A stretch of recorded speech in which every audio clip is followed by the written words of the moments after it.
Olá, estamos de volta com o programa Lente Aberta e o assunto agora, museologia e curadoria. Comigo no estúdio está a museóloga Natasha Dias. Obrigado pela sua presença de novo hoje aqui no programa Lente Aberta. Eu que agradeço a presença e o convite por estar aqui novamente.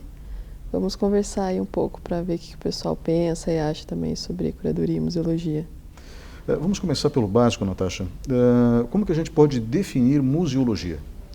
A museologia é o conceito dos museus, das exposições. Ela está muito atrelada à parte que a gente teve ali nas grandes navegações, quando iniciou ali o processo de descobrimento dos navios, que o pessoal estava viajando bastante, e com isso foram conhecendo outras culturas e adquirindo-se quadros, vasos, objetos desse gênero, tanto científicos como de decoração, e foi fazendo um aglomerado, assim, criando um termo chamado gabinete de curiosidades. Esses gabinetes, eles serviam numa sala, assim, e eles eram dispostos ali naqueles lugares para ter, como que eu posso dizer, como se fosse um grande acervo de outras culturas, não só, por exemplo, a cultura na Itália, por exemplo, não só o que era produzido na Itália, mas de países em volta ali que os historiadores iam descobrindo, conhecendo,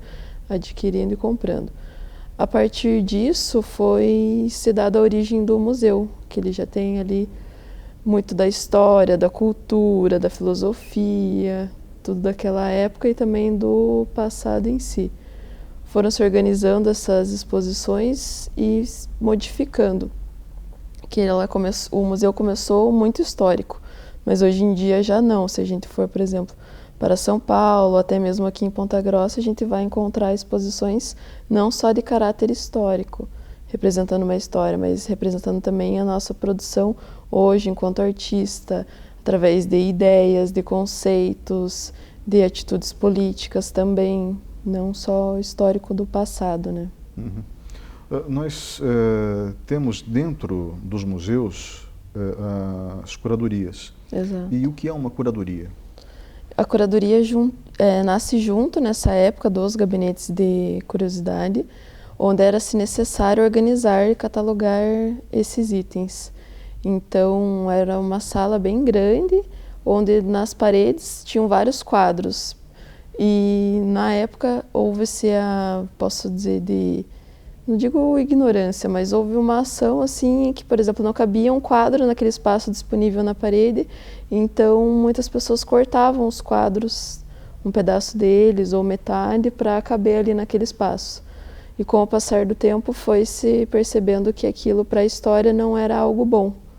Então o curador vem com essa intenção de cuidar das obras, cuidar dos acervos, historicamente. Hoje a gente já vê diferente, que além dessa questão do cuidar, que tem muito mais pessoas nesse núcleo da arte, em que possa estar fazendo a parte da conservação, a parte dos textos, o curador vem para organizar também. Para que, por exemplo, você, enquanto artista, tenha uma produção e quer expor para o público.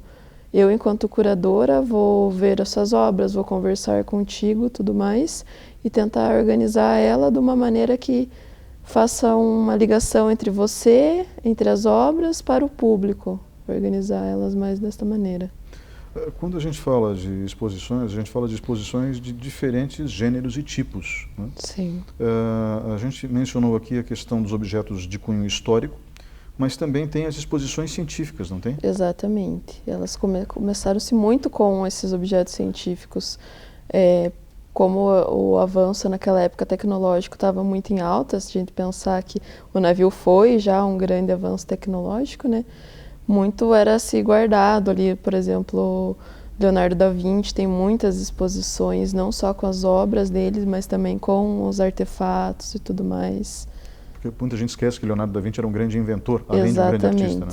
Exatamente. O conceito do helicóptero, por exemplo, nasce com ele. Exatamente. Quando a gente percebe a infinidade de itens que existem num museu, eu imagino que a tarefa de organizar tudo isso não seja muito fácil, né? Até porque tem uma parte em exposição e uma parte guardada, né? Tudo isso é administrado por um museólogo? Isso. Geralmente os museus eles têm no seu corpo ali um museólogo, um curador, um teórico também que vai estar escrevendo aqueles textos que a gente vai ver nas paredes das entradas dos museus, alguém que faça a limpeza dessas obras também. São várias as pessoas que estão envolvidas assim nesse núcleo das exposições, sem deixar de lembrar também de quem está ali, faz o monitoramento, leva as escolas para visitas, pessoal que faz a limpeza, tanto das salas, tudo mais. A gente comentava antes de iniciar a gravação dessa entrevista de um bom desempenho que teve o MASP, o Museu de Arte de São Paulo, que por si só o prédio do MASP já é uma obra de arte. Sim. Né? E o MASP, pouca gente sabe, é um presente de um grande empresário das comunicações, esse Chateaubriand, presente para o Brasil, não só para a cidade de São Paulo.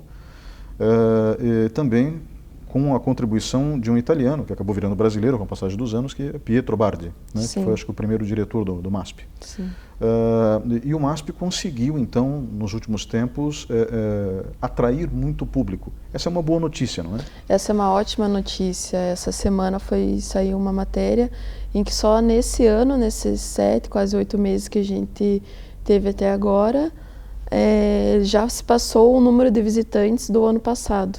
Fantástico. Então a gente tem o quê? Mais uns 4 meses ainda de visitação pela frente, e a tendência é só aumentar, porque está em cartaz uma exposição da Tarsila do Amaral e está chamando muito, muito, muito público.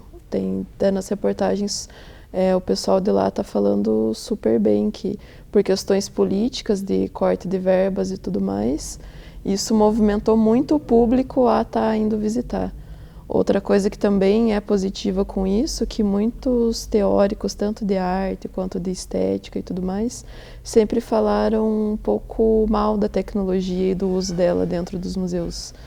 E nesses dados que estão sendo revelados agora pelo pessoal do MASP, é que a maioria das pessoas que estão indo visitar as exposições agora, esse ano, é porque viram em alguma rede social alguém com uma selfie, com uma foto, tudo mais, sendo feito um uso de mídia pela própria internet, sem estar sendo necessário uma grande campanha na TV, mas só pelos próprios visitantes. Eu imagino que tudo isso dê muito trabalho, mas qual é o principal legado que um museu bem cuidado por um curador acaba deixando para a sociedade? O que se aprende dentro de um museu? O que se pode aprender dentro de um museu? Se pode aprender tudo dentro do museu, porque o museu ele vem da educação não formal, que é informal, que é o que você aprende fora da escola. Como eu posso aprender, por exemplo, com um avô, com uma avó, através de uma contação de história e tudo mais, eu posso também estar aprendendo num museu.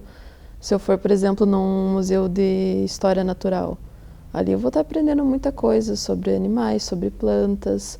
Se eu estiver indo num museu com exposições voltadas apenas à área de arte, toda a história da arte contada ali daquele período, daquela exposição, seja ela atual ou seja ela antiga, sem contar em toda a própria experiência da ida ao museu que ela acontece, né? Assim como ir ao cinema, por exemplo. É diferente você assistir um filme em casa e você assistir um filme no cinema. A tua experiência estética é bem diferente. E a experiência no museu é sempre uma imersão dentro de um ambiente cultural distinto, né? Exatamente. Parece que você se inclui dentro de um micromundo ali, que foi totalmente criado e ambientado, né, para estar te passando sensações, histórias, conhecimento. Então, a lição que fica da nossa entrevista de hoje é: vá ao museu. Exatamente. E vale a pena? Vale muito a pena, com certeza. Ponta Grossa mesmo tem um museu egípcio, tem um museu do EPG, tem vários locais aí para estar visitando. Muito obrigado pela sua presença hoje aqui, Natasha. Obrigada, eu. Vamos agora para um breve intervalo e voltamos em instantes.